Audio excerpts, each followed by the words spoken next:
entire experience being something special. It's sort of the situation. It's a New Japan show in America against Cody, whose family has a history with the building. If I wasn't in the position to be in the main event in this building against someone like Cody Rhodes, or Cody, yeah, then then it wouldn't feel as special. It's the outside factors that sort of add up with the building to make it this special feeling and this responsibility to make it a good kind of classic matchup. Not just the building itself, that's just sort of a detail. But the fact that, I'm wrestling in a building that I never thought I would have a chance to wrestle in is really cool, of course. I just wonder, what do you think is the current state of Bullet Club? I mean, it kind of seems like this could maybe be a point where it schisms and goes a million different directions, or is this a chance for you to take leadership back by beating Cody? I've sort of said it on social media. I've alluded to the fact that this could mean more than just the title itself. This could actually be for the leadership of Bullet Club. If Cody wanted to make the appeal that yes, by defeating me, by taking my title, he is the rightful leader of Bullet Club, it's hard for me to dispute that. He has proven that not only as someone who's defeated the champion in a singles match twice now, if he does, that he could make the claim to be the champion and the leader, but also he, outside of the Bullet Club, outside of New Japan, outside of Ring of Honor, he has helped promote one of the most successful events with All In. That to me displays leadership ability. Of course, I am always actively pursuing my own outside projects. I'm always actively pursuing things that can help the growth of professional wrestling, that can help the growth of our brand, my brand, the Elite brand, the Bullet Club brand. But Cody, on his own, is also doing the best that he can and doing a great job of it. So, though it's always a team effort, the Bullet Club, I never feel like, being the leader is simply just a title to me. I feel that we all have roles and that we all contribute equally in our own special way. But to have a clear defined leader, I feel that maybe if Cody does win this match, he could easily make the claim that he is just that, and I would be happy giving him leadership of the Bullet Club. Whether that means I'm out or I'm in, I don't know, cross that bridge when I get there. But I feel that this match means more than simply just the IWGP Heavyweight title. But for me, this comes first, the Bullet Club comes second. All the backstage stuff we can deal with afterwards. You talk about outside projects. How much freedom do you have with New Japan to do outside projects, and how much creative freedom does New Japan Pro Wrestling give you in the stories you tell them in the ring? Right. So, New Japan is very receiving to my ideas. We have a very it's a very trusting relationship that's developed over the course of the past few years. And if I feel in my heart that there's something that can truly benefit our company and the growth of professional wrestling and our brand, usually they trust me with it without question. Of course, they're going to want to know details. They're going to want to know, how is this going to help us? How is this going to help you? What's the risk involved? Do you need time off? How much time off? Those are just the details. But for the most part, everything that I do is for the positive growth of New Japan, the Kenny Omega brand, the Bullet Club brand, the Elite brand. I never really do anything selfishly. The side projects are all for a higher purpose, and every time I have presented an idea to New Japan, especially lately, they've been more than receiving of that. So I hope to do more cool and exciting things in the future, and there is stuff in the works. It's just due to contractual obligations and all that, I can't speak about them right now, but always exciting stuff in the future, and it's stuff that I hope transcends pro wrestling. What we do in the ring, it speaks for itself. I can have a million 5-star matches. I can have 6-star matches, 7 stars. I might even have an 8-star match eventually. But there's going to be a bar that you just can't break. There's going to be a bar that can no longer be raised, and I feel that the New Japan quality you know, that quality that we present in the ring has been established worldwide. People know what to expect when you watch a New Japan product.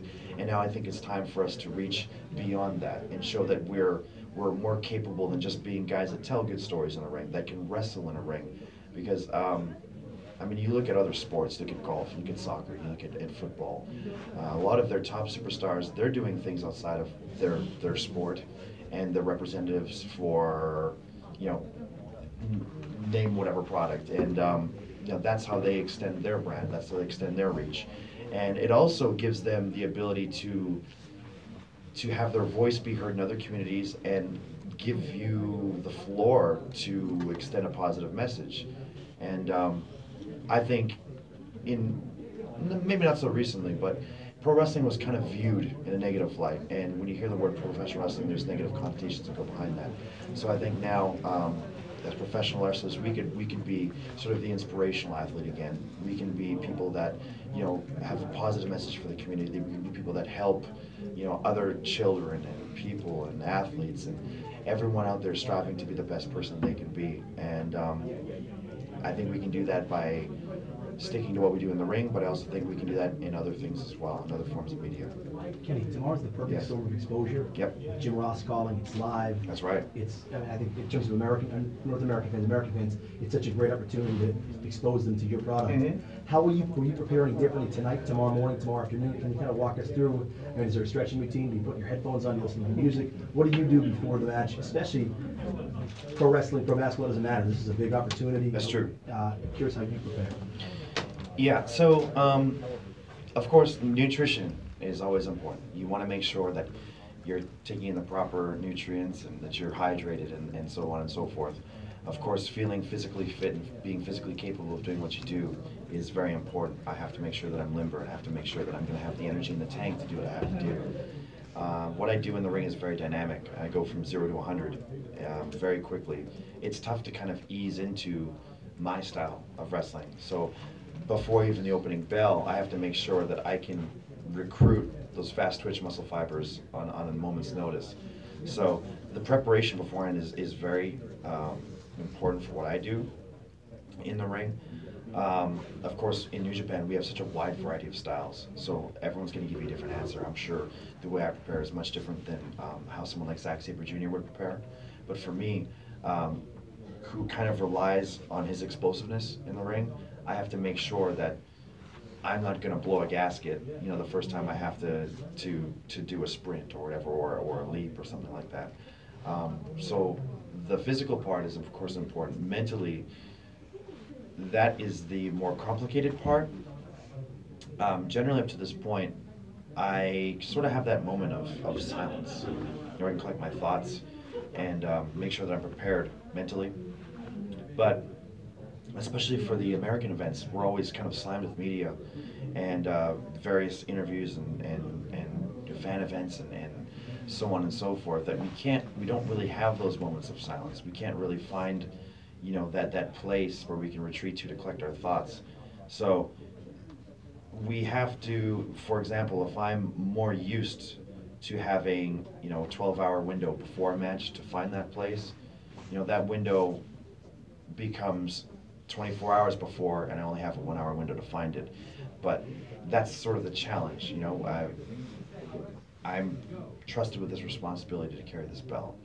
I'm trusted with the responsibility to main event not only matches in New Japan and Japan, but in foreign countries as well.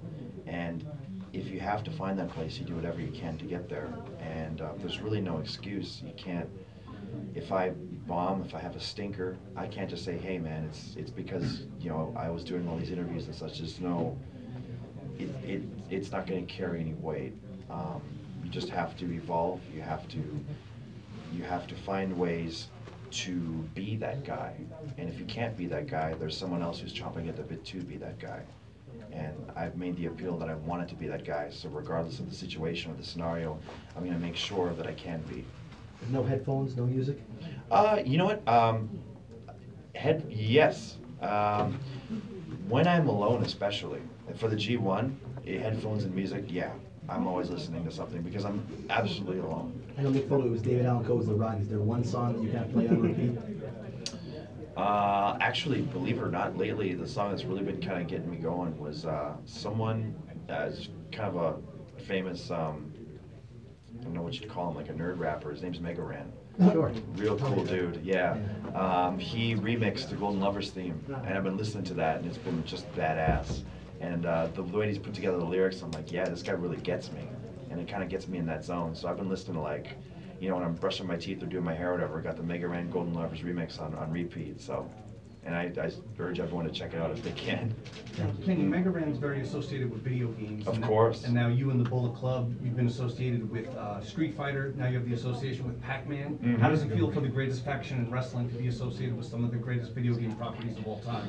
I mean, it's absolutely wonderful. I mean, these are things that excite me. You know, I'm actually genuinely passionate for these projects. You know, New Japan always sort of, they go out of their way to seek out these collaborations. And it's not just specific to video games. I mean, they've done, like, you know, beef bowl places, they've done alcohol, they've done, I don't know, maybe they've done cigarettes and horse racing. Just, we have crossed over into so many realms. And up until now, it's sort of been like, okay, so for the horse racing, it'll be you. And then for the beef bowl, it'll be you. And you know, for the video game thing, I don't know, how about you guys? They never really specifically found, you know, the most appropriate role for each. And now I sort of made them feel like, hey, you know, we have guys that are passionate about their beef bowls. We have guys that are passionate for the horse racing, passionate for the video games. Like, let me be the representative for anything video game related. I can tell you, I'm not gonna, like I said, I'm passionate about it. I'm not gonna let you guys down, and I'll actively promote these things.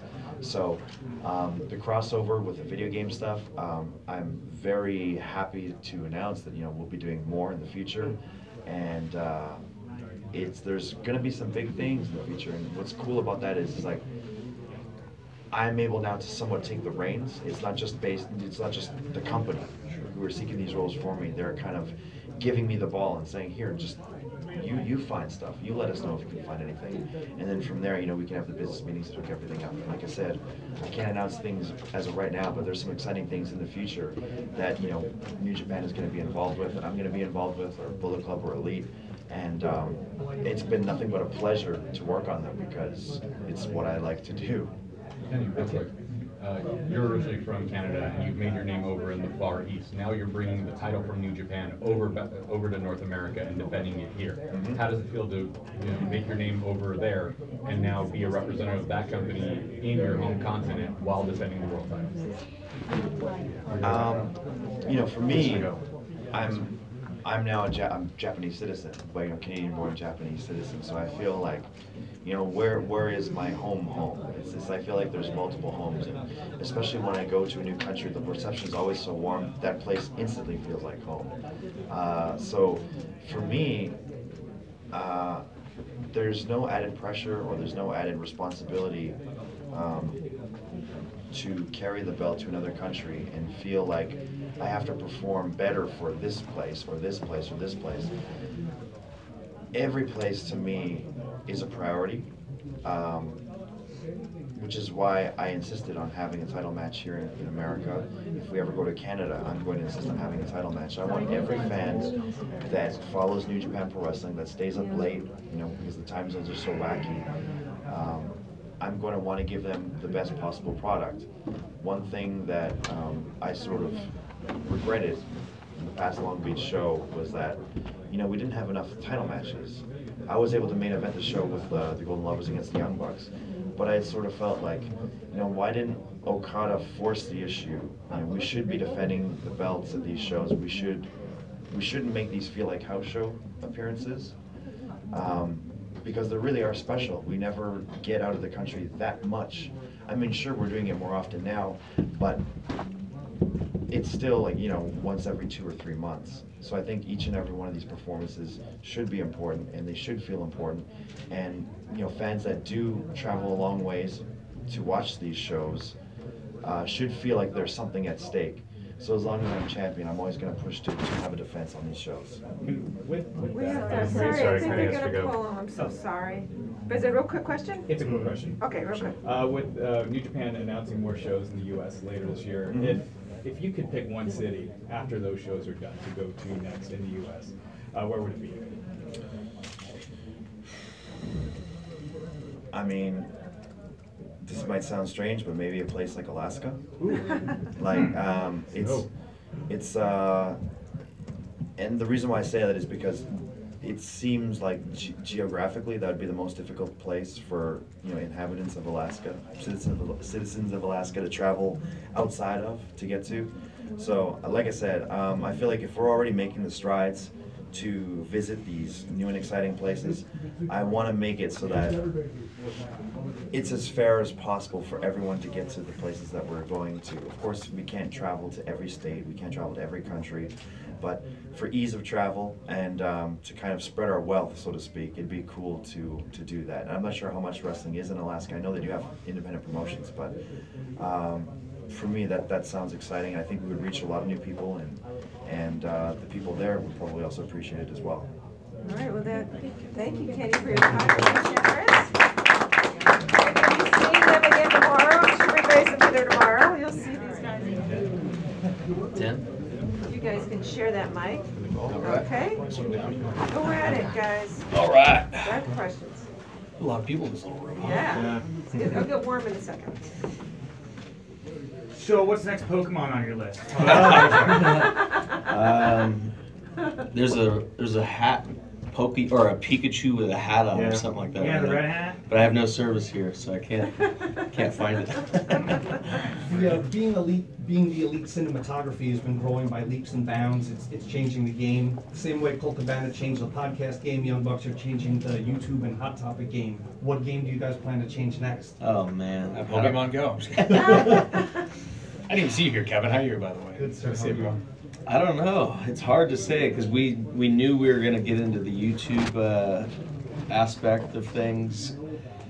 Now I don't know what's. I don't know. We'll figure it out. Like I feel like we're always trying to think 10 steps ahead. So as soon as something starts trending upwards, I'm sure we'll have eyeballs. We got into YouTube very late. We did. Very late. We Like did. I think it's been 2 years now. Yeah. Or about a year and a half. But we used to do something very similar to what we do now, which was called what was it called? It was YBTV yeah, back in like Young 2008. Bucks TV. Do not go look for it. It's terrible. But it was almost exactly what you see now with being the elite. But we had that vision back then, but we just weren't popular enough for it to catch on. So, man, but I just want to keep growing this right now. I don't know what's next. Man, Hopefully we see yeah, it. it's like, God, if there's something that everyone says, oh, yeah, that'll never happen, that's what I want to do. You know what I mean? Because a lot of the stuff that we're currently doing, people are like, there's no way that'll ever happen. I'll go, okay, I want to do that. Yeah. You know what I mean? All the things, I just want to provide more opportunities and alternatives for the boys. Like, let's all make money. Like, hopefully the fact that our Funkos are selling, maybe everyone will get a maybe goal, it's you know? promoting. Yeah, maybe. Oh, we're doing that too on September 1st with the show. Yeah, so maybe we, yeah. you know, we've always loved running our own show. We used to do it back in the day, 15 years ago. Right. And we were just kids then. So now I think if we really wanted to run our own actual promotion, we could probably do it, and we could probably succeed at that. So maybe that's next. I'd like to make a movie too one day. Yeah, Maybe it'd that'd be be cool. straight to DVD, who knows, but I'd like to make a movie. He's starting to write now, so maybe that there's one thing. Yeah, I wanted to be an author, Yeah. so I made a children's book. That's coming out soon. I don't know. I just want to do everything. Yeah. Yeah. You talk about furthering yourself, and not only that, but like the brand itself. And myself being an employee of Hot Topic, when we first got all the Bullet Club stuff, all of my coworkers had no idea what it was. They didn't really care. And seeing the reach that customers had, saying, "I'm not sure what this is, but this Sure. looks cool." What is that? What is that like for you guys to have an outreach completely different from wrestling? All the kids coming into Hot Topic. Dude, things it's like crazy. that? It's funny you mentioned that because the other day I went into my local Hot Topic in Victorville, California, and I'm checking out one of the Funko Pops, and the guy comes up to me. He's like, "Hey, if you're interested in the Funko Pop, Young Bucks Funko Pop, there's also the Young Bucks Funko Pop T-shirt available on the wall right there." And I said, "Oh, really?" And I was playing along like I was gonna just sell for him, and then my wife's like starts laughing, and the guy's like, "What?" He's like, "Oh, he's one of the guys in the box." And the guy's like, "What?" And he started freaking out. But it was funny because he knew exactly what the products were, but he had no idea who I was, which was fine with me. I'm like that's okay. Like I want the brand to be big because it's comparable to like music. Sometimes like you've heard the song, but you don't know what the guy who sings the song. You don't know what he looks like. Yeah. It's like you've heard about the Young Bucks, maybe not necessarily you know who they are. That's fine with me. Like, who cares? It's cool. But yeah, it blows my mind. It's like now there's kids that are probably wearing my T-shirt. And I know this for a fact. they're wearing a Young Bucks T-shirt, and like, That's I've had it like happen dad to made me. him wear Oh, it. I went like I get Disneyland. I'm like, hey, nice shirt, and the guy's like, oh, thanks. Like, he has no idea who I am. So I'm like, that's cool. Most of the time they know who I am, but it's cool when it doesn't happen Hot to you. I'm like, Topic that's all right. changed the game for Yeah, us. yeah. Now I feel like fans saw us as stars, but then our stuff got into retail stores, and it was like, these guys are superstars. Sure. It's a complete different look now for fans. I feel like it. Yeah, that's so true. It's like they said that, oh, Amazon's killing like retail business, but it's like everybody still loves going to the mall, man. Like, Yeah, that's true. There's something about going to the mall. It's fun, you know, and you like to come home with the product, and it's like a souvenir, you know. It's like, great, and you could go to any mall and buy our products. So that's what made us It's turn accessible. into actual stars. I feel like that and It social changed the media. game. We're just more accessible because of social media and having a T-shirt in a retail shop. But it took our fans to go out and buy it and Right. make the demand crazy and Yeah. and make that become Waiting that, for you shipping know? sucks, you know. Yeah, Do absolutely. you find yourself selling more at the Hot Topic stores than online? No, it's split. You would think, right? Because Yeah. like we have this T-shirt. This is the hottest shirt we've ever put We out. I didn't even know how they had how a long. Pro Wrestling Tees sale. What, on July 4th? Yeah. I didn't Still even know going. about it. It ended today, and actually. it started in like midday. We had sold 500 T-shirts. I was like, "Are you kidding me? Why are we He doing didn't even so know. well?" He's like, why are we getting so many alerts today? Yeah. I'm like, well, it's kind of a sale going on. It's kind of a big deal. So I would say it's still split. It's crazy. It still is, but I was concerned about that because I was like, should we keep an exclusive shirt on the site and not give it to Hot Topic, or vice versa? And then like I talked to Hot Topic, and they're like, no, we don't care. Like, put it out online. Our and we'll fans sell. are They so still, dedicated yeah. that they buy everything everywhere. It's unbelievable. Like the day our Funkos came on sale at the actual stores, my Twitter was flooded the whole day. I couldn't even load it. I heard in 24 hours we did 5,100 units. Good Which job. they were like, that's incredible, you know, because they ordered. I think they ordered like 30,000. And most of those fans send us the tweets, so we see all of it, and it just blows my mind how crazy of an impact we've had on a lot of these fans. Like, it's awesome. It's great. You send the Funkos and then send a copy off to Cornet. I think he's getting enough of that in his timeline at this point. He's fine. The ladder war match? No, it's fine. Go ahead, Justin. What's up? The ladder war match, which is arguably your most compelling in Lowly. I know you guys stayed up the night before and watched all the TLC matches. Is that something you normally do to prepare? Like tonight, will it be something you watch, or you guys have a conversation, or it's gonna be something you do tomorrow? I'm just curious. Preparation. You guys are so. Man, I'm going to be honest with you. I haven't prepared at all for tomorrow's match. I've been on vacation mode. Matt and I actually had a week off, which we haven't had in 2 years. Well, actually, that was 2 weekends ago. We wrestled last week. Oh, you're right.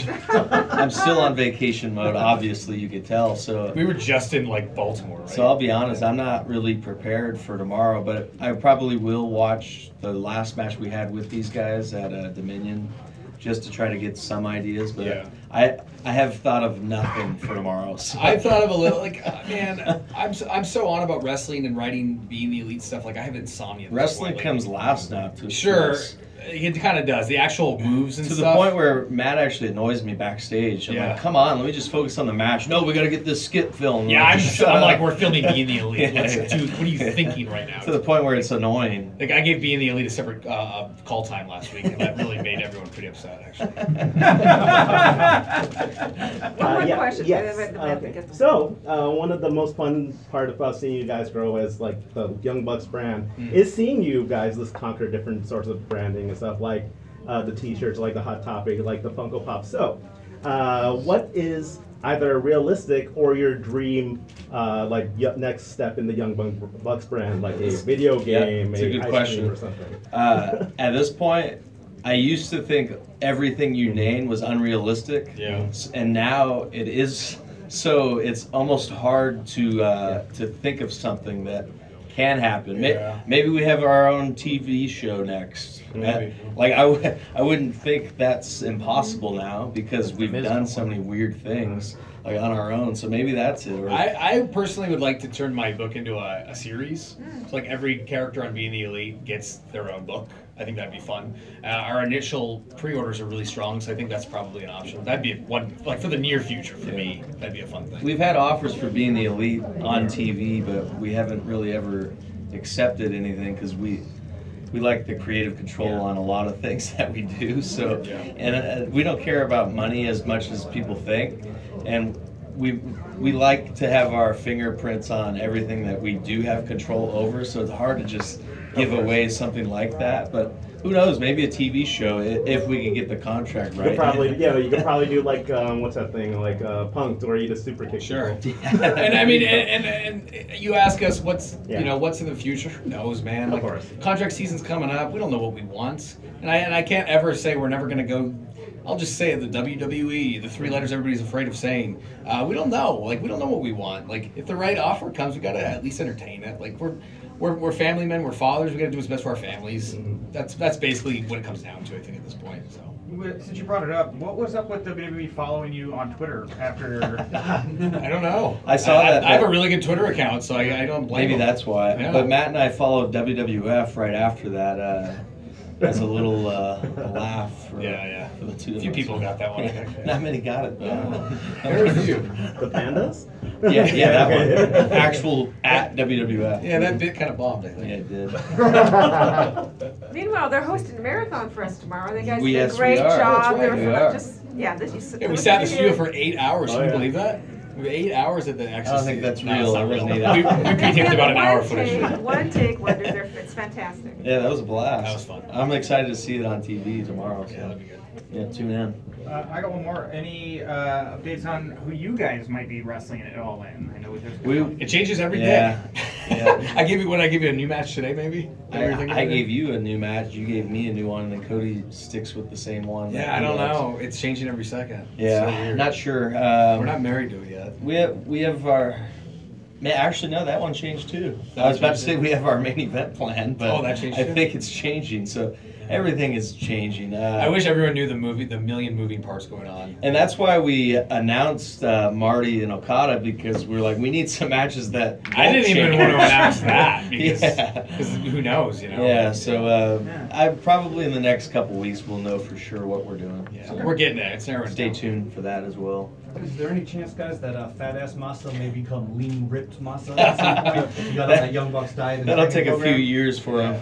He likes TJ Fridays way too much, so I don't think so. He's My one of our favorite best Japanese friends. cuisine. He'll be in Chicago. Yeah. He'll be in All In. So. I think they want to pull you, but anybody, one more question? Sure. You guys got anything? Now that you guys are heavyweights, is there any chance we see the two of you in something like a G1 tournament in the future? I don't think they can man. afford us We- for 5 weeks. we would That's a have- shoot. I don't think I could. Yeah, I don't know if they would be able to. That and man, I don't want to do any singles matches. No, I couldn't do one singles match, let alone 35 or how many they do. All I right, told thank Matt you. though, maybe one day. Never. Like if ROH wants us to do some singles matches, Maybe, I but could for never. a full tournament, I couldn't don't know. survive it. I couldn't do it. No. The money would have to be right. No, not even that. No, no thanks. All right. I think they need you for the meeting. All right. Okay. Thanks, guys. Thanks, guys. Thanks, guys. I know. Thank you. That was awesome. Thank you. Thanks, guys. Appreciate it. Thank you. Thanks, guys. All right. We'll meet and greet. You're making the rest of us look better. Thank you. Oh, there he goes. My wife. Yeah, they have 2 chairs. Yeah. My name.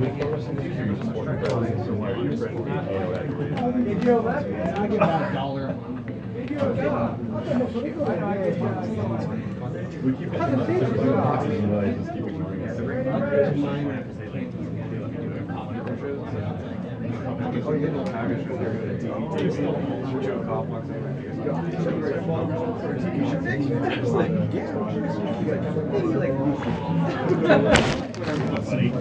It's gonna be out there anyways. Well, maybe because I got home and the area spoilers already. You're like, oh. Hey, right on. Hello. Come on in. Up in there, Joey. tight squeeze. It's hot. Yes, sorry. It's hot in here. Nice shoes. How do you want it? Nice shoes. There you go. Good. Hello. I'm not listening, but they're metering it with the mic. I think you're going to be fine. Okay. I think we're okay leaving the door open. Yeah, if they keep quiet down there, we're not all, I'll shush you. You want us to close the door? Oh wow, I like this mic. Right? I like it. United Nations. I like it. Did anybody see the All In press conference? It was a disaster. we should have had this mic. Solely because I wasn't there. That's true. That's You can very actually true. move it closer. I like it. Okay. Alrighty. Are we doing questions? Yeah. Okay. Oh man, you were in a blue suit earlier? Was that you? No, he's where's over blue here. suit? Right Oh, there there. you are. Oh man, you don't even look alike. What was I thinking? Alrighty. It's very nice though. Summer color, kinda. Can't get away with that in the winter, you know. I have before. Have you? Forced myself to. Confidence, huh? Yeah. That's the key. Key to show up with your suit on. I love it. I love it. Go ahead, my Okay, man. yeah. What's your name? John, I'm from ProWrestling.net. With an H? J-O-H-N? That is correct. Alrighty. Okay, great to have you back in the Bay Area. The reason I bring that up is because I think the last time you were around here was in the Cow Palace, or that's just what I remember. It was against, both of you, Brandy, Joey Ryan, and Candace were in the ring. Lots of stuff happened. But I remember, yes, Steel Cage. So how is it being back? Because I remember you mentioning several times how important it is to wrestle in the Cow Palace and in the Bay Area for you.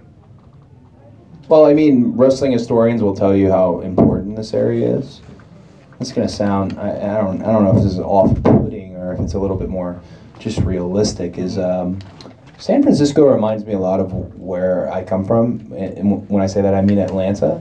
As far as a market that used to be serviced for wrestling on a regular basis and is no longer. And why? I don't understand, because San Francisco is great. And the Cow Palace is great. Daly City, all that. I mean, if you take a look at All Pro Wrestling, that's what we were talking about. All Pro Wrestling is, when everybody asks me, you know, what are your top four? I can tell you it's in the top four. That's why I kept going. It reminds me a lot of Atlanta, and it reminds me of, I hope in 5 years, if we're having this conversation again, the place is just busting with action, because it deserves it. This is, Ray Stevens. I asked Dusty Rhodes and I asked Ric Flair who their favorite wrestler of all time is, and they both literally told me Ray Stevens. So, there's just a lot of history here, and I'd like to add to the history. Is it okay that I'm breathing into this mic so much? Is that okay? As long as it's with them. Okay, yeah. You mentioned kind of the. Oh man, I thought you were a ventriloquist for a second because it looked like it came from you. It looked like it came from. What's your name, man? My name's Nick. Nick. That's my name. Oh. Anybody ever call you Slick Nick? My father did once. Just once, huh? Just once. He made the joke. Oh, I would've. Never again. I would have thought that's like a cool thing, Slick Nick, huh? Did you have a nickname, babe? No. No? No. Come on, you had a nickname, huh? No, I didn't have No nickname? What do you do with Brandy? Randy. Yeah, that's it, right? I was Code Man. Code Man, I hated it. And then nobody could spell it right, and they put C-O-D-M-A-N, which is like Cod Man. Like I'm a fisherman or something. You had a question, right? I did. Yeah. So you talk about making history here in the Bay Area. So this match could have implications with the leader of Bullet Club. So what does Bullet Club mean to you? Either the name itself, the logo itself, or overall as a product, what does it mean to you? I hate this term, but it's genuine opportunity. But also I've taken kind of a adversarial slant towards the Bullet Club, and here's why. Slapping Bullet Club on your gear and that beautiful Bullet Club music, all that stuff, that should be a portion of your identity.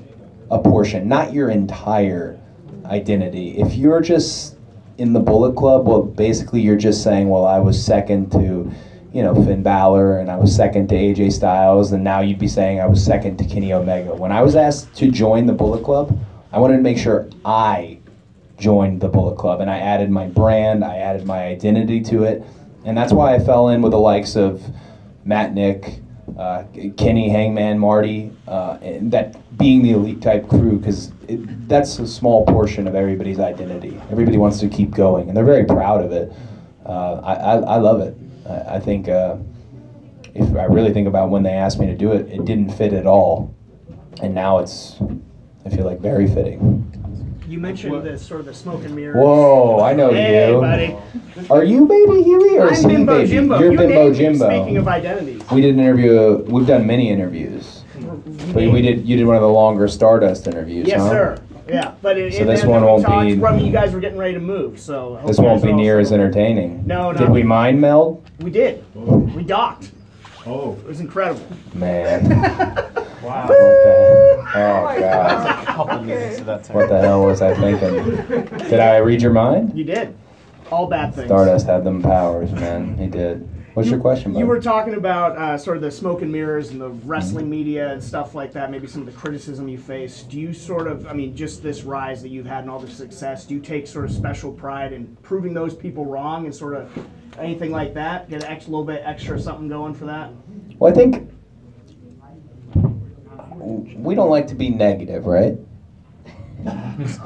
I think it's real easy to do that, but it comes from a negative place. And if I've learned anything in the last just 6 months, is please your base, your core fans who are on the bandwagon. They're there. So service them. I think a real recipe for disaster for any wrestler or promoter, for that matter, is to try and please everyone. In this day and age, it seems very difficult versus pleasing the ones that are there. And you'll gain more, I think, actually, by doing that. I definitely get a smile on my face when I prove a critic wrong, or someone who's been criticized what I've done changes their tune. But it's not as good as when somebody comes up to you at an autograph signing and they've met you 100 times and they still wanted to meet you again like that. That's better. So I try to come at it from a standpoint of positivity, unless I'm just smashed, and then it's pretty negative. But I save that for the weekends. I don't know, but I try to come at it from a standpoint of positivity for sure. Cody, what made you change your hair color back? You want to answer that one? A recent business endeavor has made him change his hair back. That was very vague. It was vague. I am the queen of vague. If you follow me at all on social media, I'm super frustrating, but I always have substance. So I never say anything vague unless it means something big. Well, some in the room know, or one. I got called to set. I got called to do a TV show. Hopefully we can break that news in the next soon. Hopefully, but it doesn't affect any of my wrestling dates at all, which means I'll be kind of burning things at both ends, but production's gonna fly me to every show I had on the books. I'm not missing a damn thing, and it's exactly the type of career I was looking to. I was kind of looking at my 2-year plan yesterday for what I want, and moving into a potential, maybe do a feature-length film, but also keep everything I have with wrestling, because if I lose the wrestling part of my identity, then I don't have a clue who I am anymore. So yeah, I'm very happy about it, but they said no on the blonde, so here we are. Question for Brandy. I think with Cody. This is Justin Barrasso, by the way. You got it right. Thank you. If somebody said it was Basario. That's a nice. Basario. I've heard worse. Do you know who said that, by the way? No. Kenny. Did he? Yes. Yeah. And how could he get that? Did you do that? Did you tell him it was Basario? It's close enough. Do you like Basario? I prefer the name just because of the roots. Gotcha. Yeah. Brandy, hit a question for me. I'm sorry. I know that Cody had so much to prove post WWE, but there's a family lineage. There's so much history. When you look at your success, Brandy Rhodes, you have no business. I know you're next to Cody, but wrestling's the fan base is so, in a positive way, devoted, dedicated, and they weed out those who don't belong or don't deserve or aren't good enough. But you thrive under this spotlight, not just because you're next to Cody, because you're doing things that are compelling. You've been a big part of the success too. Talk about your journey a little bit too. I mean, you're a big piece of who Cody is, not because of Cody, because of Brandy. Well, first, can you just draft all of that in a tweet, and then I'll retweet that for everybody who doesn't agree with you? Try, yeah. Well, thank you. That's very nice of you. I think we are business-minded alike in that we don't, a lot of what he was saying with Bullet Club, the same is for me with Rhodes. It's not my whole identity. I have a lot to offer, and I'm confident in that in many ways, in the ring, out of the ring, at ringside. So I just continue to work on what I know I do best, and he works on what he knows he does best, and then sometimes those things come together and they're great.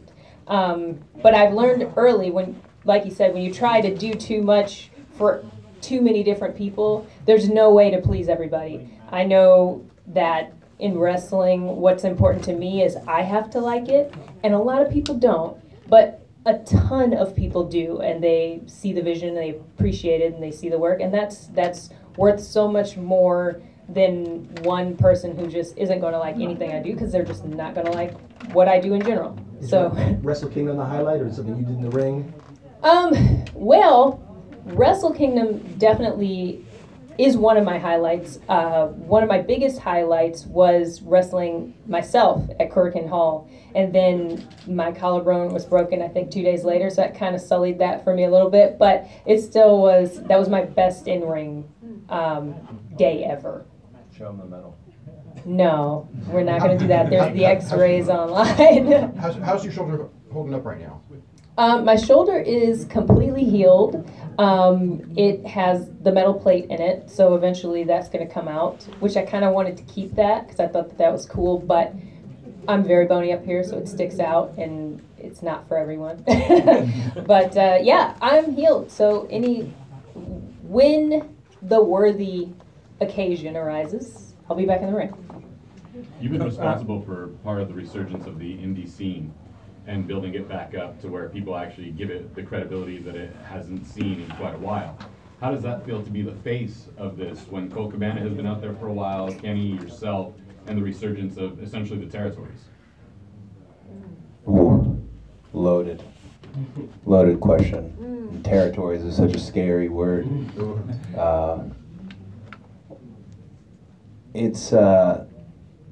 It shouldn't be this way, if that makes any sense. I take a look at right when I hit the scene, Chris Hero.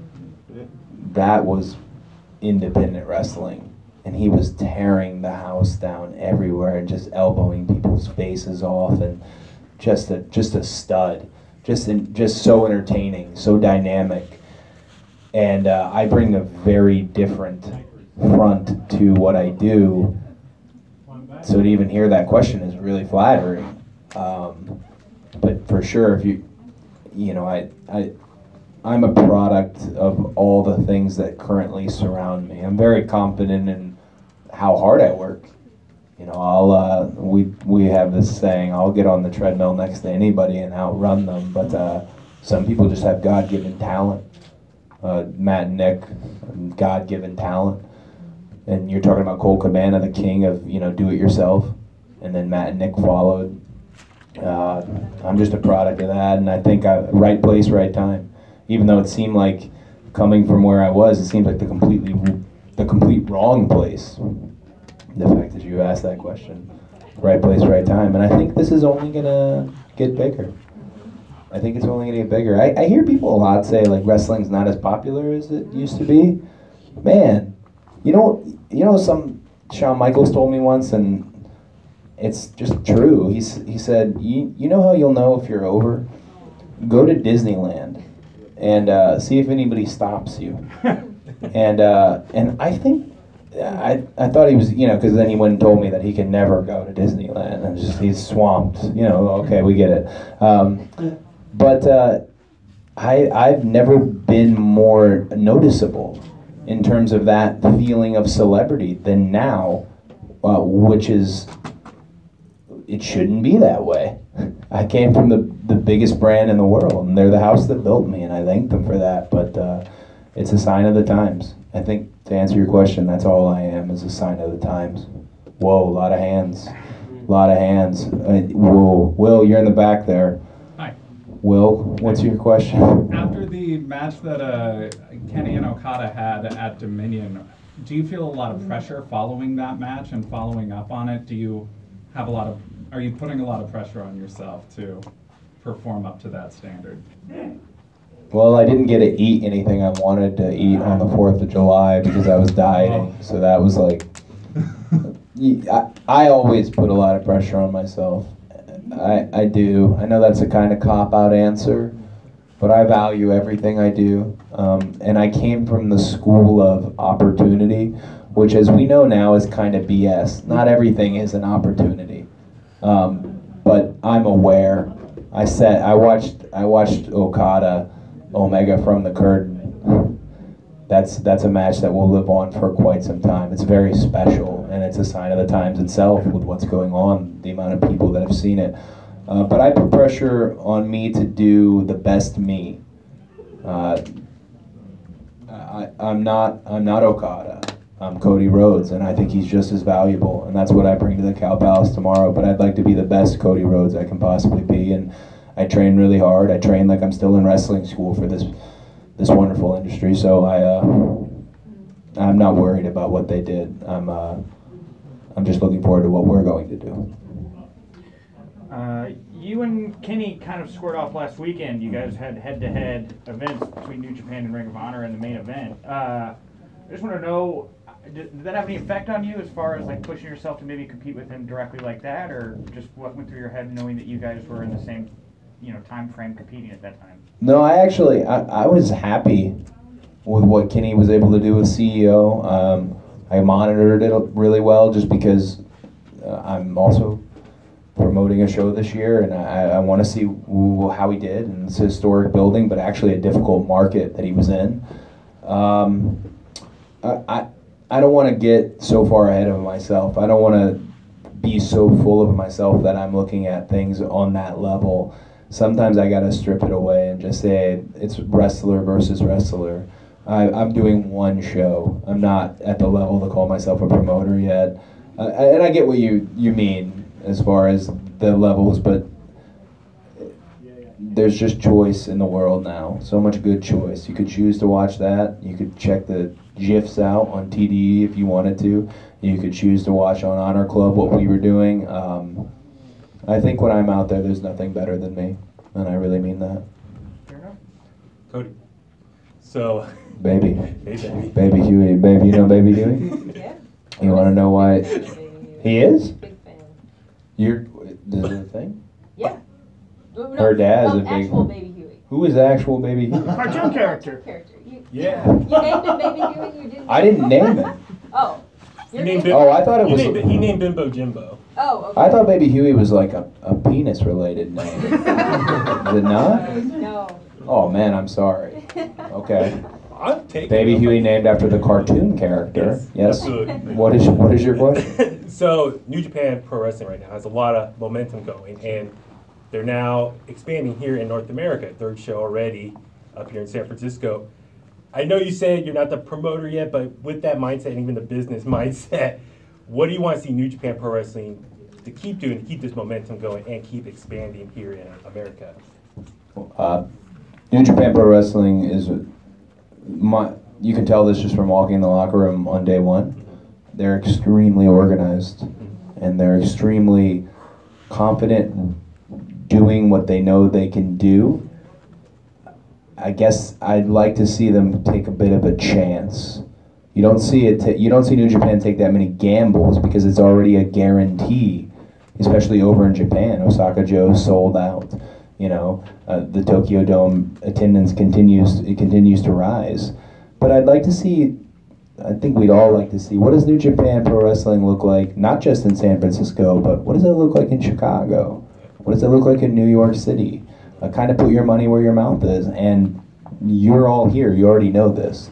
Nobody can go bell to bell, no company can go bell to bell with New Japan Pro Wrestling. So trust your guys. There's one right there. Trust your guys. Trust Kenny Omega. It kind of reminds me of, some of you may know this, I'm sure you all know it, you know wrestling, but when Ted Turner bought WCW, he made sure he acquired certain assets with that. Ric Flair, for example, that was a big part of the needed Ric Flair, or they didn't know at the time how much he really wanted Ric Flair, but certain assets, and I see that going on right now. Cuban has placed his bet on New Japan Pro Wrestling and Access TV, and that guy knows business, obviously. So yeah, I'd like to see that chance taken. New York City, You know, I found out the hard way that Staples Center is locked down to WWE. Really? They didn't take my call. They did, but you got to take a chance and get out there. That's what choice is, and choice sometimes turns into competition. And yeah, I'd like to see them take that chance. I think they will. Oh, I think they have to pull him. I'm so sorry. You got to pull me? I'm getting the sign, yeah. Oh, let's do one more. You got it. This is Kev. Yeah. Big Kev. I keep you here forever. Yeah, sorry, I'm really long-winded. I apologize if not everybody got their questions. Kev? Yes, sir. I was curious with, you talk about the power of wrestling media, and you talk about the independent wrestling boom. All In is sold out in 30 minutes or so. It's 29. widely discussed on the internet that a very prominent and respected wrestling journalist had a conversation with you, and a certain bet was made regarding selling out tickets. I'm curious if Dave Meltzer has ever settled that bet with you financially. Oh, we haven't yet. There are terms? Dave answered. Yeah. I have yet to receive my dollar. Yeah. It is going to be signed by Dave Meltzer. So I'm very excited about it. And that Dave was not only forthcoming in the fact that, hey, we did this. Dave is on board. He's there, you know, all in weekend, even though Conrad wants to call it Starcast weekend. It's all in weekend. And he's on board, he's there. He's a panel, right? Mm-hmm. Doing a panel. Doing a couple shows. Awesome. Yeah. Doing 2 shows. Cool. So this is we brought the whole family to All In. No matter how much we disagree, agree, criticize, or just kiss each other's ass, everybody is coming. Everybody who loves wrestling, with the exception of like Flip Gordon, gets to be at All In. Everybody's All In, and it's the highlight of my wrestling career. The fact that it's sold out is great, but what we do there, it will matter, and I want to make it matter. Awesome. All right, thank you. Thank you.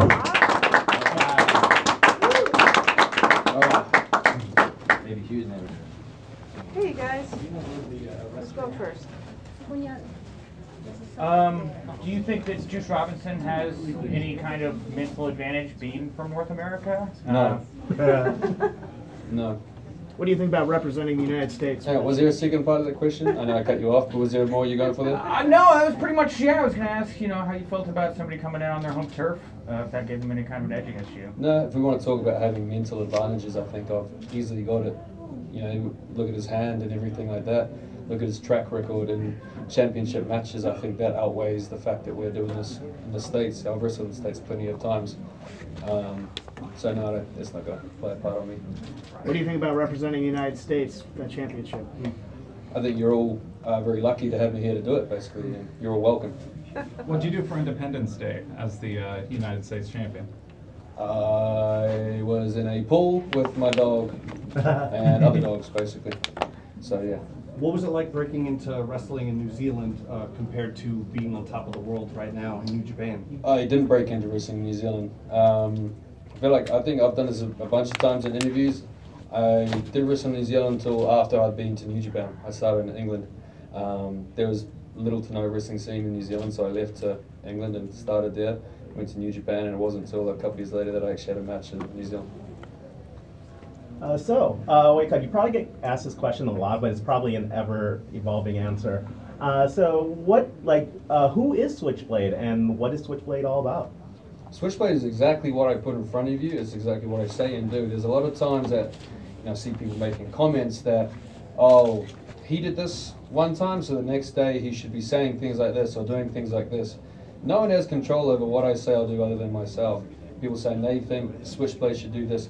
I am the Switchblade, nobody else is. What I put in front of you, what I say, what I do, whatever I choose to do, that is exactly what the Switchblade is, not what anybody else wants. So how deeply are you going to cut Juice then? Well, literally, I'll probably, if I did it literally, we can talk about it and stuff, but I'd get arrested and stuff. I can't actually literally kill somebody in there or bring a knife into there, but there's other weapons around the ring and bits and pieces, so the result for him is going to be the same as it always is in the championship matches. I had this match with Paige and people questioned whether I could do that or not. And I told everyone I was going to win. I did, and it's the same thing tomorrow. How did you come up with the name Switchblade? I think that's just one of the coolest nicknames. It just kind of, I don't really know. It just felt very natural for what we were going for. I think at first I thought of Switchblade, then obviously that's the name of one of Tanahashi's moves, and then within the next second there was, oh, how about this? And then it just kind of stuck. Who are you most excited to face in your block in the G1 tournament? Oh, well, I'm the only champion, so I don't really care who I face. They should all be lapping up a chance to face me. So I'm sure they're all very excited for that, see if they can prove themselves and see if they can get a shot at it as well. Obviously the first match with Okada has a little bit more to it. You know, I've told him and the other guys that to watch that because, you know, it's a chaos match. I feel like I've been setting a better example recently of what a chaos leader should do and should be. So as far as I'm concerned, that match there is not just a G1 match on the opening night, that's almost 4 chaos as well. Do you think the competition underestimates New Japan Pro Wrestling? The competition being... Say World Wrestling Entertainment? Oh, those guys. Maybe, but at the same time, those guys know that we have the best wrestlers in the world, hence why they try to take all of them, pretty much. You know, a couple of years ago, there was, how many guys left? There was 4. Was it AJ, Nakamura, Gallows, and Anderson all left? It's very public, the interest that they have in guys like Omega and the Young Bucks and, you know, everybody else. And I can't blame them. You know, it's business. Why wouldn't you want to get the best wrestlers in the world if you're supposed to be the best wrestling company in the world? But we've said it before, and a lot of people know it. That's not a wrestling company. That's a sports entertainment company. We're the best wrestling company in the world. So I can't blame them for wanting to take our wrestlers. You talk about it being New Japan being the best wrestling promotion in the world, best wrestling company in the world. So is there any interest at all right now, or have you ever thought about, you know, do I want to have this opportunity with WWE? Are you happy where you are with New Japan and thinking you're going to stay here? It's not even a thought or an option. Yeah, when guys go there who I do know, they've said, you know, if you want anything or if you're interested, let me know. But it's not an interest. That's not what they put out. Isn't what I enjoy or what I would put out. We wouldn't be able to do there what we do in New Japan. So no, there's no interest there. If New Japan puts on a show in New Zealand, you get to defend the title. Would you bring out the All Blacks to do the haka with you? I don't know if I have the power to get them to do that or not. I'm sure we could find some people to set that up, but I feel like that would be more down in RA's track. You know, I'll let him do that, seeing as that's what he does in the ring himself. I'm also not mouldy myself, so be a bit more natural for him to do that. Kenny, Cody, and the Bucks came through, and they talked a lot about outside projects that they're doing to try to, you know, expose the brand outside of just pro wrestling. Are there any outside interests or projects that you'd like to give some attention to help spread your brand in New Japan? Not overly right now. You know, those guys have been doing it for a lot longer. I'm more focused on, you know, cementing myself at the top of New Japan. I'm not going to take too much on my plate. This is only within my first year back. It's only been, what, 6-7 months. So I'm not going to try to take on too much all at once, you know. As confident as it may be, I'm not going to overlook too many things as well. So I've got my first G1, so I'm just going to focus on that. So, because you're the United States champion and representing like the movement towards the United States, what do you think, either, you know, with your help or with this New Japan has to do? What do you think New Japan has to do to sort of, this, like I said, expand to the U.S. a little bit more? I think what they're doing at the moment seems to be working all right. We had those 2 shows on, you know, consecutive nights last year. And now we're in the second show this year. Obviously, they're spread apart, much bigger arenas and venues. So it's the type of thing that's going to take time. Quite often in pro wrestling, people expect things to happen overnight. It's not how it is with anything really. It all takes time. Same with the expansion of New Japan in the US.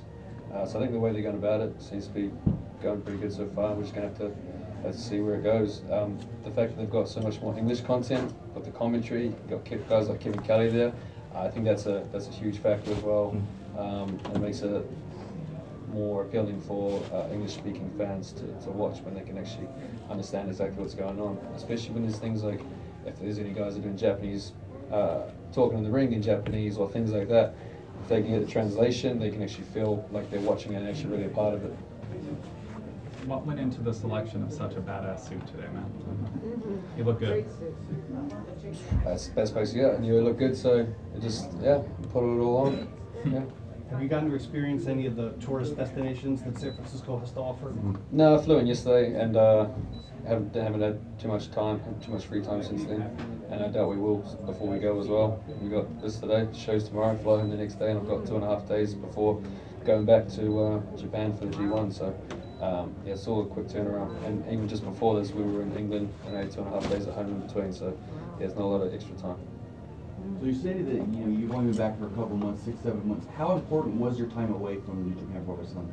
Obviously vital, seeing as I've come back and got this, and then you have guys like David Finlay and obviously Juice Robinson who stayed, and I think David May got lucky and being a 6-man champion for a brief amount of time, whereas you have guys like Juice, have those big opportunities and couldn't capitalize. I come back, one brief speed bump, first match back, and then next singles match I have, I'll beat supposedly the greatest wrestler in the world, Kenny Omega, and take his belt from him. So proof is in the pudding. I think that time away was very important. So you've had several people like you, like say yourself, Hiromu Takahashi, or there's people who've made the excursions to the U.S. and then came back stronger, more fleshed out characters. What do you think was the best part of your excursion to the U.S. and what did you gain most from? You have the freedom to make your own choices in terms of wrestling, what you want to do. You're not stuck in New Japan being told by the guys above you or your senpai, hey, no, do this. We did this 20 years ago, so you have to do it now as well. You have a lot more freedom to kind of create what you want to put out in the ring, basically. And I think that's the biggest part of it. And obviously it works out.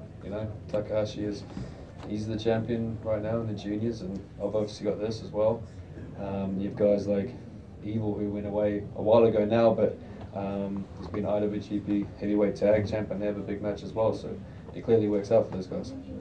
Jay, tomorrow, such a big opportunity. Do you want to connect physically, by your action? Do you want to connect an emotional story? I think, again, the Jim Ross calling is such a big opportunity for you to introduce yourself to a larger audience here in America. What's the goal for you tomorrow?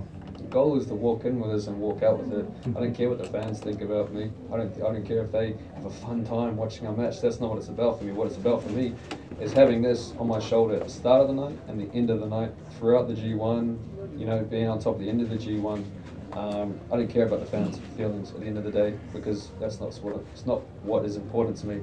That's not what gets me paid, and that's not what helps me keep this belt. Awesome.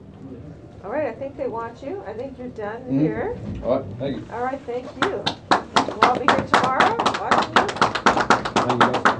Thank you. Thank you for waiting for us. Hey, no problem. That's what I'm here for. All right, guys. So, tense microphone. How much does it mean to you to come back to the United States where you kind of started training and have an opportunity for to capture the United States Championship? Man, it's huge, because when I left before Japan, man, I couldn't even walk into a building without getting booed out. Babyface or heel, people hated me. And then, thankfully for Japan, people have, oh, he doesn't suck that bad, And then for the U.S. Championship, seeing what we're trying to do in America as a company, I mean, that's the symbol of what we're doing, I think, the U.S. title, So to have that chance, I mean, obviously, I say it every damn interview, but this is the biggest match of my life, again. So, it's huge. What are your thoughts on your own development as a person and as a wrestler since leaving the auspices of World Wrestling Entertainment? I think that I am just now more confident, and it's the New Japan system and the New Japan atmosphere is better for me.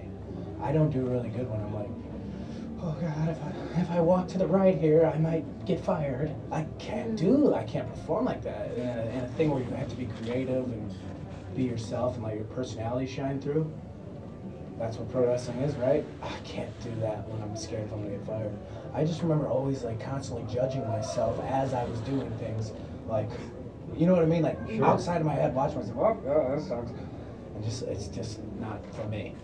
I was just out in Daytona for CEO. You were out there. What was your take on just how did you think the show went, and just do you think that is a good sort of way for New Japan to sort of cross over and build more fans, is doing events like that? Yeah, I mean, I thought it was really cool because it reminded me, we did some Australian shows maybe a few months ago, and it was kind of the same, like pretty bigger, like big arenas. It was like 3,000-4,000 people. I don't know how many were at the CEO thing, but it was cool. It was professional.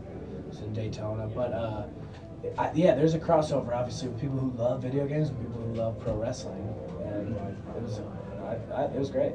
What was your question though? I didn't Just know. do you think that's a good way to build the New Japan brand and sort of get more fans involved? So, you know, people there to maybe watch Street Fighter, but there's this crazy, awesome wrestling show going on. And now maybe they're a fan. Yeah.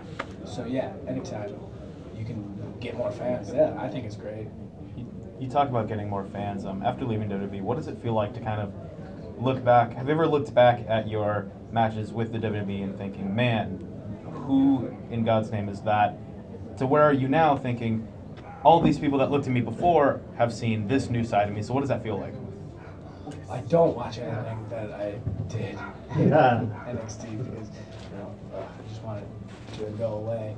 But I just, now being myself and like going out there and just being Joe Robinson, but just Juice is the name, but I'm just me. You know? And it's so much easier when you don't have to like pretend to be something. Like, I care about the planet and stuff, like everybody does. I care about it enough. Like, I'm not, yeah, right. I care. But that wasn't me, right? You know, I like being a jerk, you know, but now it's just me. Now I'm just me. Some people are gonna hate me. That's all right. Some people are gonna like me. So it's really feels good to be able to just be yourself. That's what New Japan's letting me do, so it's cool. So, doing the back and forth thing, like one thing that usually catches a lot of wrestlers who go to Japan is the difference in the crowds, like how where in the United States it's rah-rah and then it's Japan it's respectful and then pops. How was your experience adjusting to the Japanese crowds? Well, you know, it didn't take me that long, really. I know that sounds weird. It's not because I'm this amazing pro wrestler, but it's just like, oh, yeah, I've always heard that. They don't make a lot of noise in Japan, but they do. And then you just learn, like, oh, in Japan, man, if somebody grabs you for a belly-to-back suplex, and you flip and land on your feet, you're going to go, oh, you know, that's just, you learn little tricks along the way. I love the Japanese crowds. They're cool.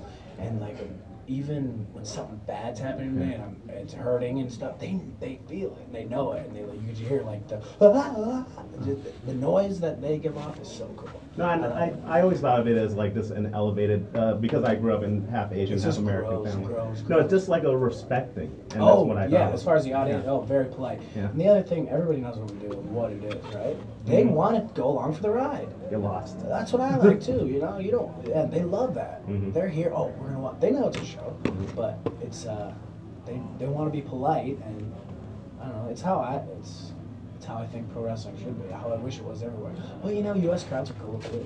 It's just turned into this completely different animal. That I was just talking to somebody about this the other day. When I would go back and watch wrestling from like when I was a kid, like 98, 99. The crowd makes such different noises nowadays. Oh, yeah. I went to I went to WrestleMania as a fan. I sat in the crowd and watched the whole damn 7 hours. And now it's just like, it's cool. I mean, as long as people are entertained, but it's just so different. Juice, they say that nice guys finish last. You're obviously a nice guy. You're in there tomorrow with Switchblade, seemingly not a nice guy. What's your plan to climb that mountain to get your first New Japan gold? I'm gonna roll a motherfucker up. Finally. No, but I'm not that nice of a guy. I'm okay, whatever. But yeah, I'm gonna fight tomorrow. We're gonna fight. I think it's good. You're not gonna, like I said, you're not gonna see any Ricky Steamboat arm drags. You're not gonna see any tackle drop down. Did it again tomorrow. Tomorrow it's gonna be, it's gonna hurt, but it's gonna be fun. And I don't know. So yeah, to answer your question, I'm gonna try to hit him with. Well, I can't use the left hand of God, as he said, but I'm gonna try to hit my finisher, or I'm gonna try to roll a motherfucker up. Yeah. Oh, yeah, you know what I mean? Bret Hart rolled everybody up. Great. How's not swearing going? What's that? How's not swearing going? It's just part of my lexicon. I don't have many words. Fuck is one of them. I'm sorry. Leave. Were you gonna ask? Oh yeah. You were talking about the difference with American and Japanese crowds. Is it different to get ready to perform for New Japan Pro Wrestling for an American crowd? What's that kind of merging dichotomy thing like? I get nervous, really nervous every time because I'm like, oh my god, they're just gonna see CJ Parker and boo me out of this Cow Palace. So it's just, it's scary. And I'm really comfortable in front of a Japanese crowd at this point. Like, I feel comfortable. I kind of know what they expect from me, and I know what to expect from them, if you know what I mean. But I don't know what to expect with every time I wrestle in front of American crowds or European crowds. I'm always like, oh, they're gonna hate me. So I don't know. Tomorrow, I have no idea how they're gonna be. I think that at this point, enough of the stuff that I've done in Japan, people have seen, and at least they know that I'm not shitty little developmental CJ Parker anymore. So hopefully I have a little bit of, not respect, but hopefully they cheer me a little. So Juice, what does it mean for you as far as, I think the big theme amongst everyone here today is that they're super excited to be part of this historical event tomorrow at the Cow Palace. And so what does it mean for you to be part of this new chapter of New Japan Pro Wrestling, to be expanding here in the US, and it's just getting so much attention all around the world. So for you to be a part of this ride, yeah, what does it mean for you? Dude, it's so cool. It's so great because I have no idea what the hell they're doing. I know they're coming over here. I have no idea how big this is going to get. I know they wanted to get real big, and for me to just have a match tomorrow at the Cow Palace would be cool. To have a match that's like the semi-main event is huge. I'm so it's exciting and it's unpredictable. I have no idea where we're going, but I know it's somewhere cool, and it's just gonna get bigger and bigger. And I think wrestling purists are just, I can't see it ever changing, because if you love pro wrestling the way I like pro wrestling, you're gonna watch New Japan over the other guys. I mean, you get one real cool match on Monday Night Raw, I feel, but other than that, it's a bunch of silly stuff. Sports entertainment. Well, wrestling's entertaining too. New Japan Pro Wrestling is sports entertainment too. Wrestling has always been sports entertainment. It's entertainment. Yes. Yeah. I always thought that. So, one thing you did point about was the whole walking on eggshells thing in the past. Yeah. What do you call it? Like, one thing I noticed, like, one cool thing about your story, like, to make a WWE analogy, like Kalisto, like back when he was on Raw and when he's on 205 Live now, it looks like, people seem to perform better when they're simply having fun. But to sidetrack that a little bit, what's the most fun thing about being in Japan right now for you? Oh my gosh. Well, now that I've been there about 3 years, I'm starting to finally be like, all right, I don't have to get hammered every night. I don't have to go out and stay up late every night at sponsored dinners and just drink and scream karaoke and go crazy. So I'm starting to settle down there. I actually got a Nintendo Switch finally. I'm trying to really keep myself in my hotel room. But just the wrestling, just the fact that once or twice a tour, we're in front of big ass crowds. So big sold out shows. The wrestling is just so fun. I love wrestling. I love getting on the bus, driving all day, sitting there, drinking a coffee, and then going out and wrestling. And then afterwards, like, just wrestling. I love it. I love the food too a lot. Their food is better than ours. It's healthy. It's healthy. Yeah. So, what are your what are your thoughts on like older wrestlers that complain that there's not enough story and character nowadays, in wrestling, and it's more based on moves and the athletic performance, but not the character and story? What are your thoughts on that? I agree with him 100%. I feel like that I don't. There's so it's great stuff, right? But it seems like a lot of the same stuff. Like I did that. I went to WrestleMania in New Orleans and did like a bunch of, I don't know where I had to do like WrestleCon. I don't know what it was, but I did a few shows, right? A few independent shows, and I watched a lot of matches. I was like, man, if I see one more dude do a fake damn dive into a cartwheel round off, like, ooh, look at me, I'm gonna just jump off this wherever I was sitting. It was high. I was gonna kill myself. It's like, I don't know. I don't really like that kind of. I like that kind of wrestling. Like I love it, but I like the characters and the story. And dude, It doesn't take that many moves. I like the intensity and stuff behind wrestling. I agree with the old timers that say that in a lot of ways. Not in every case. Not everybody's like that. But there are a lot of guys that are just, as I guess I would say, move guys. Cool, though. A lot of fans love that shit. I don't care. I like the stories and like, oh, so I don't know. You know what I like. That's what gives you the feels, you know, the costumes, the character. What's this guy gonna say? What's this guy gonna do? You know, that stuff. Like, this guy has an identity. I know what a Kenny Omega is. You know what I mean? He does all the moves, but he's not. He tells stories too. Yeah, there is a lot of move guys. I thought you. I'm sorry. You asked. Yeah, too many move guys. I agree with the old timers. To put it plain and simple. Do you think that maybe it's sort of the source in a company like WWE where you get like more of a fan rebellion because they don't have those characters to invest in? So why am I supposed to cheer this guy just because I'm told to for reasons?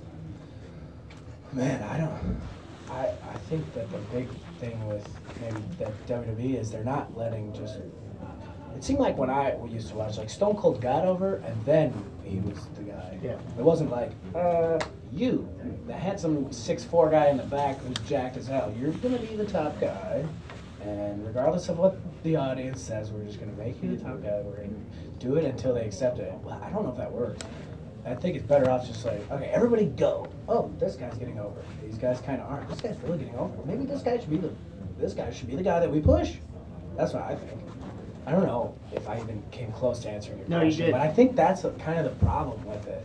When I watch it, it's like, man, they've never, it's like they've really wanted certain guys to, I don't know. Sometimes it doesn't work. You can't force it. It doesn't need to be forced. Somebody's going to get over. Push that guy. Like Daniel Bryan. That's why I love that Daniel Bryan stuff so much a few years ago.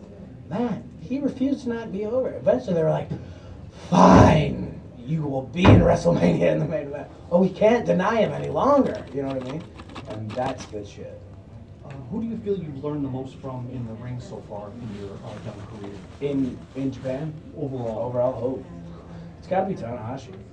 And it's not even necessarily like, it's not like he sits me down and is like, all right, and teaches me like, I watch him, and he leads by example. And then he does say little bits and pieces along the way. But I think he's got to be one of the top. And then Dusty Rhodes, too. As far as like talking and promos, like he believed like what wrestling is just about feeling and emotion. That's all. I want to be like that. So Dusty and Tanahashi. You don't have to say any names, but does any of your old peers from the past hit you up and say, hey, you've done so well in New Japan, like I'm not having fun anymore, how do I get there? Like, what can I do to take your route? You know? Dude, if you knew, so many of my friends, it's like, I get messages all the time. I'm like, man, I haven't talked to you in 3 years. All of a sudden, yeah, we're good friends, but all of a sudden you don't work there. I get a giant, well, it looks like he's looking to get a job. But yeah, it was a lot when, you know, people, that's what you do in wrestling. Yeah. Oh, lost my job. I need a job. There's only like 4 places. He's my friend. We'll see what the weather is over there. You know what I mean? But yeah, it happens a lot. It becomes nauseating at times, but no, I forget. I'd be doing the same thing. Did Matt Bloom hook you up? I forget. Well, yeah, it was kind of like a perfect storm of. So Matt Bloom became my friend because it was like Sweet Tea or something, wrestling with Brothers Play, right? And then he would come down and do like an NXT show every once in a while. And then he slowly became like commentator of NXT. And I was doing that CJ Parker stuff, and I don't know, eventually we started talking about like Grateful Dead and like that kind of stuff. And we hit it off, we became friends. Then all of a sudden he was a coach. I was like, oh, this guy's a coach. But we already had that relationship, and then he became the head coach. And I had been talking about leaving for probably a year or so. And then he had always said, well, if you ever do, you could wrestle, or I could try to get you to look for New Japan. And I would always say, Jesus, get out of here. Me wrestle in New Japan? Because I didn't really, to be honest, at that point, I knew a little bit about it, but I didn't know what to expect. I thought everybody was like Minoru Suzuki versus Yuji Nagata, and I was like, that's not my kind of wrestling. Little did I know, there's also Yanos and Taguchis and Tanahashis, and there's all kinds of everything in wrestling. It's the exact same shit, you know what I mean? But then sorry, I'm rambling. Then the WrestleMania here happened, and I was doing WrestleMania Access, and I was out there wrestling, and they were inducting Fujinami into the Hall of Fame. So Tiger Tori, Tsurubayashi, and a few other people were there, and I had already quit. Everybody knew I had quit. This was my last week, and I was just hanging out with my friends. And they're like, "Tori, you gotta watch this guy, man. He's just quit. Like, bring him to Japan." And then Tori was like, "Oh man, he's good. Okay." And then fast forward 2 months. That's like how it was. It was just, luckily he walked by and watched the monitor when I was acting like a complete asshole in the ring, though. I was like, Shawn Michaels was doing an autograph. This bothers me. I'm glad I had no idea that they were watching, and I was essentially doing like a job interview. I'm tuning up the band, calling myself Mr. WrestleMania Access because Shawn Michaels was doing an autograph signing. You know how those things, the Access, like less than a football field away, but I was just being a complete asshole. And Tori apparently thought it was okay. I know that you joke a lot, and humor is a big part of your mentality and your style, but you know, and I know moving to Florida is one thing, but there's a lot of sacrifice in what you did too. Obviously, you said there aren't many promotions, but you could have stayed stateside. Can you talk about the sacrifices you made in moving to Japan? Well, yeah, I don't have a house now. I don't live anywhere. I live in a bag, and I've lived in a bag now since I left WWE like 3 years ago. I live in a suitcase. So that is kind of weird, you know. I always am living in a suitcase. Even when I'm in Chicago at my dad's house, sleeping on a futon, there's my bag right there, you know, just pulling clothes out of it. So that's a bit of a sacrifice. I could have a girlfriend. I probably should have a girlfriend. I don't because I'm in Japan at all times. And so I should be starting a family. There's a lot of shit that I should be doing right now in my life that I'm not doing because I love pro wrestling so much. But that'll all be fine. One day it'll all work out. Everybody okay? Oh, good? Yeah. One more question? All right. What games are you playing on the Switch? Ooh. Okay, the Zelda. I don't even know what it's called. The Winds of the Earth or some Breath of the Wild. Yeah, that's cool. That's gonna take me about 3 years. Yeah. Because if I haven't played video games since I was like 13. So I'm trying to stop drinking as much and train more and have something to do in the room. And that is going to keep me busy. And then I got RBI baseball. It sucks, dude. It's terrible. I like the game, the baseball games where it's like the blue, red, and where you can make the ball move where you want it to move. That's the whole damn fun part of the game. And it's like an arcade piece of crap. I should have bought it. The old school RBI baseball? Whatever RBI baseball 2018 for the Switch is totally sucks. I would say don't waste your time. Do not buy it. Zelda, yeah. One more hand, how's it feel? Dude, it's actually starting to feel better the last like week or so. For the first, it's been about 3 weeks. For the first week or a week and a half, it just hurt all the time. Like it was constantly hurting. I probably shouldn't have been wrestling on it either, but the last week it's really gotten a lot better. I mean, I've been when I was home, I was trying to sleep like 12 hours a day. I was trying to eat like so much, and I was taking like calcium and magnesium supplements, and just like icing and be like, please, do good enough to where I don't have a shitty match in San Francisco, please. So I think I'll be okay, but it's still broken. You ever think about venturing out to the Chicago comedy scene? Oh no, no. Could never be a stand-up. Improv like city, buddy. Oh, I would like to do that, to play around or something like that. Chicago's improv. Yeah. Second Oh yeah, Second City and stuff. Improv Olympic. Yeah. The Noise Theater. I would be open to it. I never really thought about it though. I don't know if I'd be any good at it. What's that? Call you? All right, I'll call you. Bucket list match. We have a list. One person you'd love to wrestle. That's alive right now? That's alive right now. Like dream match if you could wrestle him next year against someone.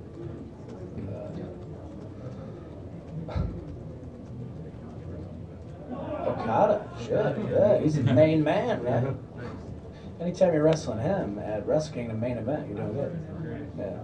I guess, yeah. I want to wrestle Okada and main event of Wrestle Kingdom. I'm doing that. Yeah, that's a good bucket list. Awesome. Everybody good? Thank you. Yeah, thank you for all your time. They'll be watching tomorrow. Oh, sweet. Awesome. Thanks, guys. Thank you. No problem. Thank you. I like that you're all full of color and then Jay just shows up in this white I suit. know. That's it. Like So a real asshole. patriotic. Not that I don't. Not that I don't, but yeah. All You're both white. pretty. Yeah. Oh, It's awesome. Thanks, guys. Bye, thank you.